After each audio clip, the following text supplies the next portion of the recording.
If you enjoyed the Nike Kyrie 2 but just felt that they were lacking a little bit of something, that something might be these. You're gonna love them.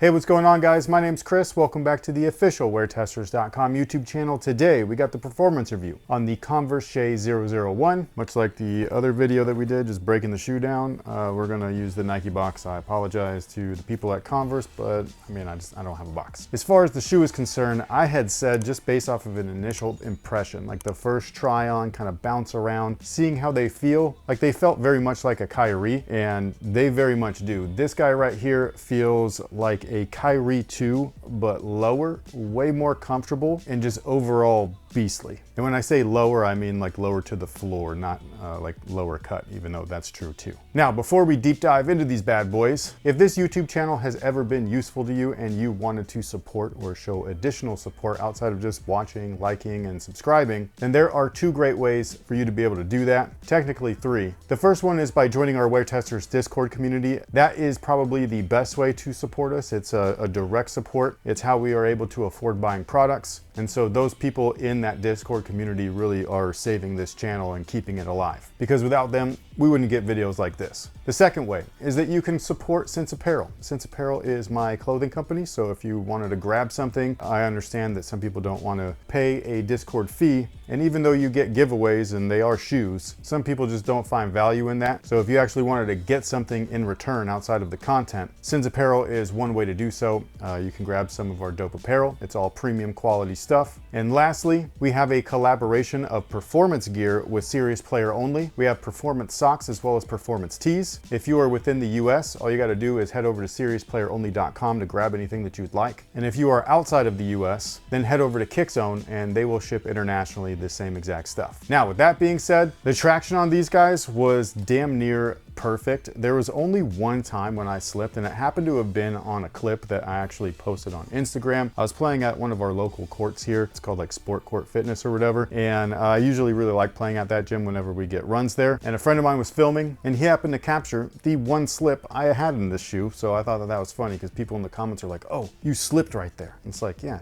happens. Have you never played basketball? That's crazy. Now, in terms of the reason why, it could really be anything. I could have stepped on a sweat droplet. I could have had a really big accumulation of dust and just hadn't wiped yet, you know, because I was in the motion of playing basketball. However, if I were to try to look at the traction and pick a potential flaw, it happened right here. So this is where everything is compact, or the most compact. And yeah, it could have just been this. It could have been a combination between this and dust accumulating right there. You can obviously see that this is the dirtiest zone of the outsole, which is interesting. But again, if I were to guess, that'd be it. I don't think that it was anything bad. In fact, every experience, including that one on that same exact court, in every other play, they've been perfect. So I really have no complaints. It's been durable on top of that. There's not really much wear on the shoe, maybe a little bit at the toe, but not anything crazy. That's not a high wear zone for me, so it's not something that I'm going to be worried about. Would I take these outdoors? That's a definite no. The rubber is a little soft and it is kind of thin, and on top of that, the cushion I just don't feel is adequate for outdoor use. Not to mention the breathability factor, which we'll talk about later. So yeah, overall, the traction, in my opinion at least, has been fantastic. I wouldn't say it's like Kobe 9 level or Air Jordan 1 level, but a tier right below that. Excellent.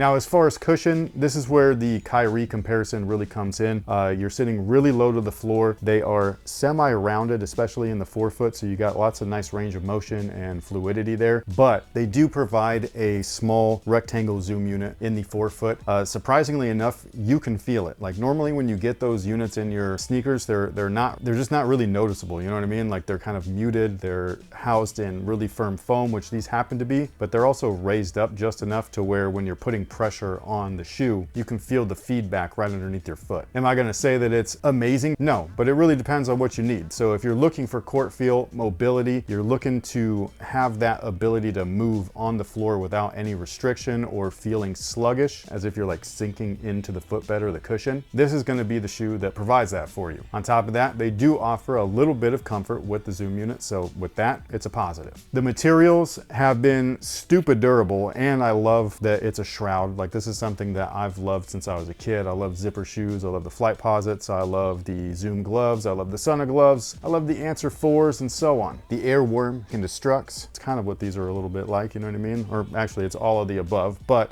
in terms of these being a low top, they are more closely related to that. And so far, just ultra durable. No problems. I was a little bit worried about like how they would feel while moving because I was a little worried about restriction. This whole top molded piece is that neoprene that I had talked about in the previous video, and that's where a lot of your flexibility comes from, and it's just kind of like perfectly placed. Like, that's the material that allows for your foot to move. I know that it looks a little funny to some, but when your foot's in there, like, that's the flex zone, you know what I mean? So instead of having a flex groove, like say the forefoot of an Air Jordan 1, you have a ginormous flex groove, but it's just in a softer material, so it's allowing the flexibility to happen. The rest of the build is the basic leather. It's not anything crazy. It's not premium or anything, but again, it gets the job done.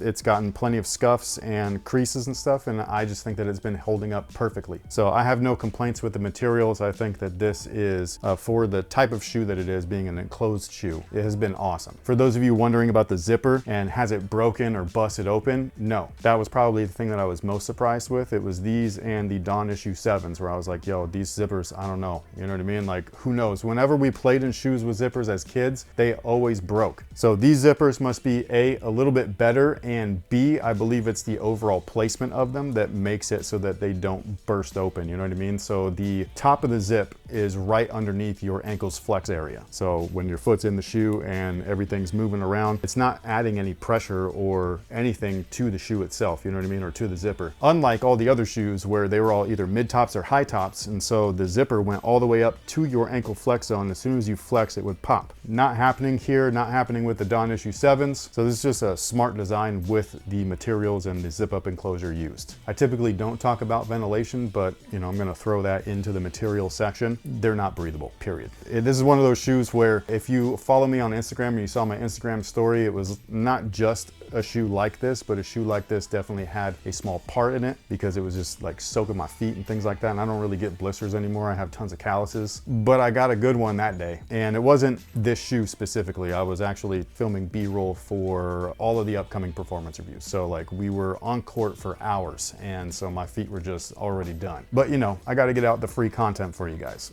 I guess. Anyways, if you were to open this up, there is breathable material underneath it. There's open-celled mesh. So if you wanted to play with it zipped down, you could, if you were really adamant about breathability, but you are going to negate all potential support that the upper brings. So I would highly recommend not doing that. Now, speaking of the support, it was damn near perfect. There's only one issue that I found, and I'll get to that in just a second, but the forefoot was awesome. It's wide enough, and again, it's rounded, so you got plenty of mobility. There is a torsion bar in there, not great or anything, but it gets the job done. The sculpting of the midsole, especially at the rear, cups your heel, keeps it in place. It's perfect. And then when the shoe is zipped up, that's where a lot of the support comes from, is from that overall fit and what the fit is providing in terms of lockdown. The only area that I had issues was kind of like right here, and it was only on certain moves. Usually it was on like defensive place, where if somebody were to come at me and I were to move back a little bit and my foot would move like this, there was just this little piece right here where maybe the sculpting of the shoe could have bumped out a little bit further before it started to taper in, because I would basically hit this area and just kind of like roll my foot a little bit. It wasn't anything crazy to where I actually got a sprain or a true roll, but it was a tippy motion that I just felt. And that did happen on a few different occasions, so it wasn't like a one and done feature like slipping in the traction. It was something that would reoccur. So that's the only thing to be careful of, is that if you're kind of like heavy footed sometimes, just be careful, be aware of that zone, try to stay off of it if possible. Now, in terms of sizing, I would definitely go true to size. I think that that's going to be the best option for most people, even wide footers. Once you break the upper in and get that enclosure up, like, you're going to be good to go. I do wonder if certain wide footers will be able to zip them up, or somebody with like a high instep, like a high arch and things like that. But for people with normal or narrow feet, true to size, you should be good to go. But overall, the shoe I feel like is fantastic. It's a great entry model, at least for his first signature shoe. If you played in previous recent Converse models, it's going to be very similar. And then if you haven't, but say you've messed with the Kyrie line from Nike, you're going to get something similar there as well. I think that this is a very, very solid option. And with that being said, what is today's viewer submitted question of the day? Do you know what CDP is? CDP? Or do I just have to ask the question? Yeah, ask it in context. Okay. This will now be the We're going over this topic again. 4th video because it's a conversation that just spurs more questions, I guess. Okay, so this is a good compounding thought on previous thoughts. Yes. Right. So one Let's more hear it time. then. Let's hear it. Hit up the pink diamonds. Go to the Halo Kobe 3s and then shattered backboard. So you can then come back here and be a part of this question where it is asked when the Air Jordan 22 dropped and a few months later the 23 drops and then they put the 22 in a CDP. Is that 22 considered a retro? Oh, countdown pack. Okay, there we go. Yes. So it's then considered a In my mind, yeah. Okay. Even though I know what they're saying, because Countdown Pack came out in 2008. Let me see when the 23s released, because that was the lead up to the 23.